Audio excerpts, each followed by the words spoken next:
Can we talk about why Kyle Manzardo doesn't play against lefties? Somebody said to me, somebody had the nerve to say to me yesterday, because usually when I tweet about it, people obviously will agree or disagree with me on plenty of things. But when I tweet about Kyle Manzardo not playing, I get almost 100% of people that are. And one guy writes, well, he's only batting $150 against lefties since May 15th. First of all, I'm thinking, how many at-bats has he had against lefties since May 15th? I have the answer. 20? Well, I have it on the season, like his entire season splits. And there's a specific number I want to mention to you guys because it blew here we go. First left-handed pitching. There you go. So he's only had 48 at-bats the whole season. Yes. How do you... By the way, 4 home runs and 48 at-bats is not bad. Can I before we move on, and don't change this, I will tell you when to change the graphic. The OPS is actually pretty good. He's getting pinch hit and benched against lefties for David Fry and Carlos Santana. Yeah, insane. His OPS in 48 at-bats, small sample size is 780. Yeah. Anthony, will you please show us the team leaders in OPS against left-handed pitching this year? What if I say no? Take it, Steve. Take the next graphic, please. OPS leaders against lefties. Number 1, Jose Ramirez with 950. Yeah. Angel Martinez at 873. Kyle Manzardo is the third best OPS against lefties on the entire team at 780, which is above league average. Right. Carlos Santana at 708. Well above league average. By the way, David Fry, and understand he's coming off his injury. 530 is terrible. It's 10th on the team behind Brian Rocchio against OPS against lefties. I mean, it makes no sense, Bull. There's no logical answer. I'm lost on this one. Good job out of you. There is no, Jason's been a little frustrated with me when it comes to baseball talk. Oh, not on with this. Me on this. Oh, 100%. And he has what's crazy is he has a history of like moderate success against lefties. Yeah. Josh Naylor had no success. None. They gave him 5 years. Yeah, I know, and he figured it out. And he finally did it. Yeah. And why would you not give him the chance? I could understand if they had a team full of excellent hitters. But they have nobody that can hit besides Ramirez and Quan. You're benching him for Santana and Fry. Yeah. It's batshit crazy. It reminded me exactly, I just showed Jason in my notes. It reminds me of the Naylor thing, where you were saying he can't hit lefties. Jason said, well, he hasn't had enough at-bats yet. We got to see him. And he had way more at-bats And he had way more than 48. And it turned into a season last year where Josh Naylor became pretty competent against lefties. In 48 at-bats, 4 homers. That's a homer every 10 at-bats. It's, I would even... A homer every 5 at-bats, excuse me. I would even excuse or whatever the word is. I can understand Santana more so than David Fry. It's this obsession with David Fry it's bizarre. that I don't understand. At least, I mean, yes, Manzardo's rough defensively at first. We've seen that. Well, but don't you think part of the reason is because he hasn't played it? He's also a grown man. Like, he's been rough his whole life. He's been playing first base his whole life. He's not very good. He has to get better at first. Fair. He does, but you're not going to get better playing once a week or once every 2 weeks. But my point is, if you want to play Santana at first every day because he's better defensively, okay, I don't love it, but I understand it. This obsession with crowbarring David Fry into the lineup, David Fry, who he had a fine year last year. Yeah. David Fry should have been in Columbus this year, figuring out his swing. Yes. You can't take up a spot in the lineup and on the roster for a platoon right-handed DH who can't hit. Right. Like, what sense does that make? I mean, look at that. He's got a 160 average and a 552 OPS, and they keep running him out there. I mean, whatever. Numbers. I mean, now they're not trying. Like, they're not going anywhere. All right, fine, whatever. But like when you were trying to win and you were in contention and you were competing this year, the fact that they kept running him out, that just baffles me. He should have been in Columbus. What I would do for the rest of the year is I would play Manzardo at first base every day the rest of the year. I'm with you. And if after 2 months you're like, I just don't think he's going to cut it as a first baseman and we have to make him a DH, okay, that's fine. But give him 2 months because Kafis has been playing the field all year. Let him DH for the next 2 months. You throw him out at first base every once in a while. But let Manzardo play first base just about every day the final 2 months.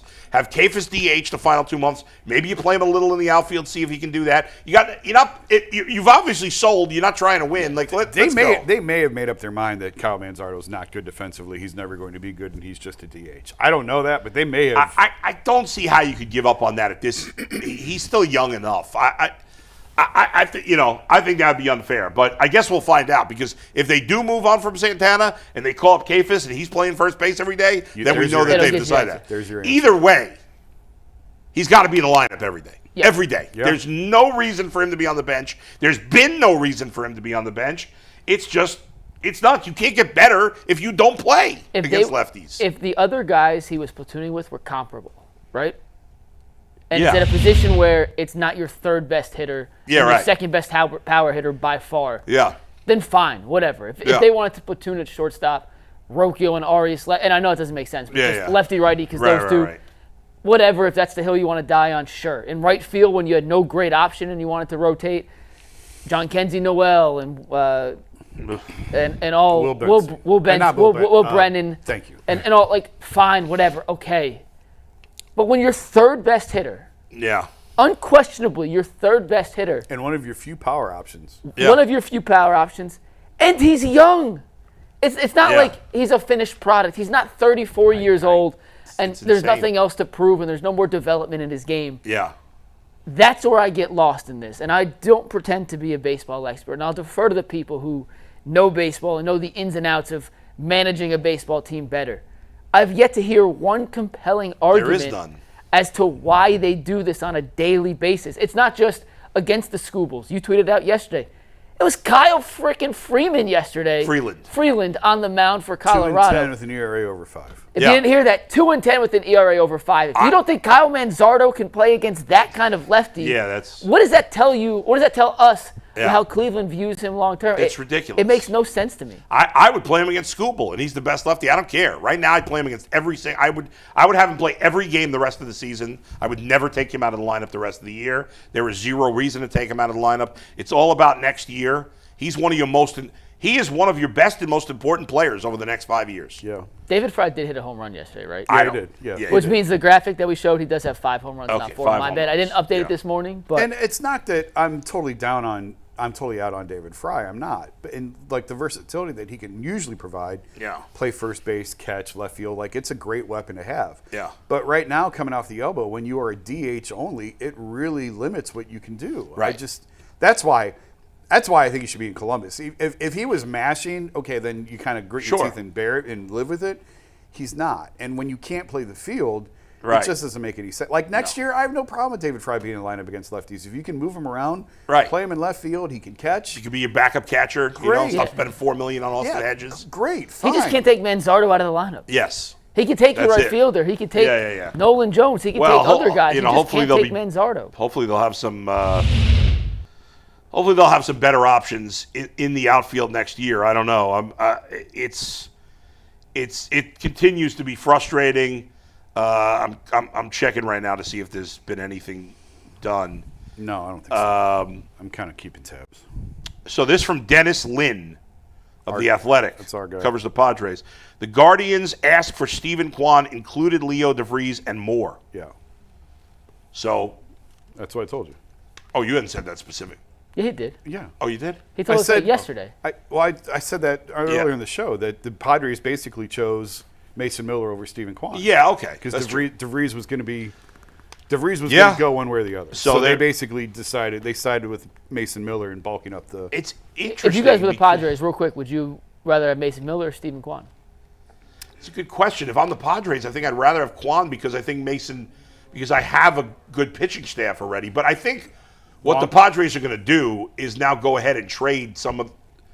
They're gonna be buyers and sellers in a way. They may move Dylan Cease now, but I would have taken Mason Miller because for the short term and the long term, he bulks up your bullpen. But their long term play is, from all indications, they're going to turn him into a starter, and that comes with more value than a left fielder. So I understand why they did what they did. I kind of agree. I would have taken Mason Miller too. It's nuts to give up what they gave up for a reliever. But if your long-term play is to then turn him into and they've had great success turning relievers into starters. Michael King, off the top of my head, and they've had others too. So if you're long-term, if you see Mason Miller, he's under control at a very reasonable price for I don't know how many years of control Miller has left. Do you? 5. Okay, so if you turn that into a starter and you got 5 years of control, locked in at reliever rates for a top-end starter, I totally get why they did what they did, and I would have done it too. So the Padres also gave up their number 3 prospect and their best pitching prospect, Braden Nett, in that deal. So you gave up your best prospect, who's one of the top 10 prospects in baseball, your best pitching prospect, who's your third best prospect overall. They also traded their number 13 prospect in the deal. Heyman's saying that the Padres are still trying to get Quan, but I don't know. Their next best prospect, who's also a top 100 prospect, is a catcher named Ethan Salas. And obviously the Guardians need a catcher because Bo Naylor appears to be a bust. But Salas is not ready to play in the big leagues anytime soon. I don't know enough top to bottom about the Padres system after their top few prospects, but they just traded 2 of their top 3 prospects. I don't think to get Miller. I can't imagine. I would be surprised if the Guardians traded him to San Diego now. Yes, I agree. I would be really surprised. So, who are the teams? So now I'm kind of leaning toward Quan's going to be here because I What's think the Dodgers? That's an option. Yeah, that's with Rushing still out there. Yeah. But if Philly's not going to trade Painter, because I think that's their ask, because they want like a top 10 type level prospect for Quan, and I don't blame them. That's what the ask should be. And if a team's willing to meet it, they'll trade him, and if not, they'll keep him. Right. But I think I would take the Padres off that list. I would take the Phillies off that list. Yes. I don't know what the Mets. I don't know the Mets system well enough. The Mets. These were according to Passan this morning. Yeah, the Mets have a really good pitching prospect named Jonah Tong, I think is his name, who's a really good pitching prospect, who's close to the big leagues. I think the Guardians would rather, and I don't know this, I'm guessing. They're so good at developing pitching. Why would you?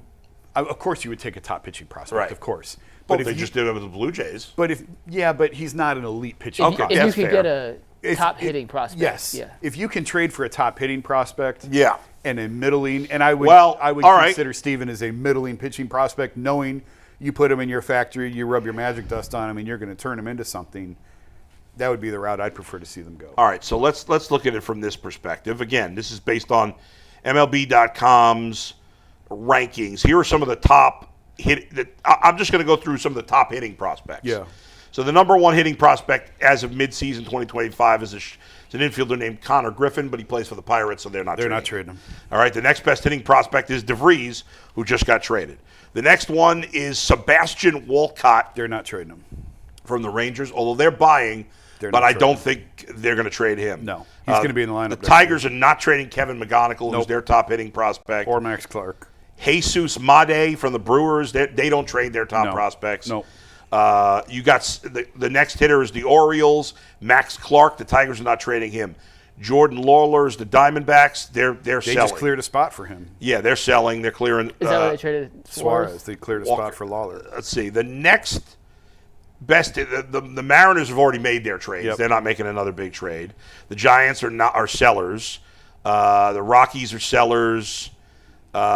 Ethan Salas, the Padres catcher, is the next best hitting prospect. Yeah. He's the number 20 prospect overall. Yeah, but you're also going off one list, so you don't know how. I hear you. You know what? And you don't know how teams. Typically, the names are the names. The order doesn't really matter. Yeah. Everyone knows the names. Right. The Dodgers, I guess, are a possibility with Rushing if that's the route that they want to go. Yeah, most of the top hitting prospects are on teams that are bad or unlikely to trade. I mean, I've talked about Owen Casey of the Cubs for a while, but the Cubs don't need an outfielder. Yeah. Although I was trying to come up with some machinations where the Cubs would trade Ian Happ and some good prospects for Quan. And so the Guardians would get a veteran outfielder in addition to some prospects. Because I think Quan would fit the Cubs better than Ian Happ does. Because that's really what they need is a leadoff hitter. That's the only thing missing from their lineup. But I doubt that. I don't see them doing that. Cubs are trying to get pitching. So. Yeah, and I think I don't think the Guardians would want a veteran to return. Yeah, probably not. All young guys. Probably not. You're right. But so I think Quan's probably. I'm going to say Quan's staying now. I think the Padres deal swung it. I think he stays. Yeah, I'm just.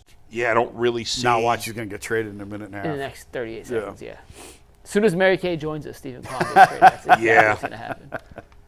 Mary Kay, what do you think about Stephen Quan being sent to Cincinnati Reds? What time is Mary Kay coming on? 12:30. Oh, okay.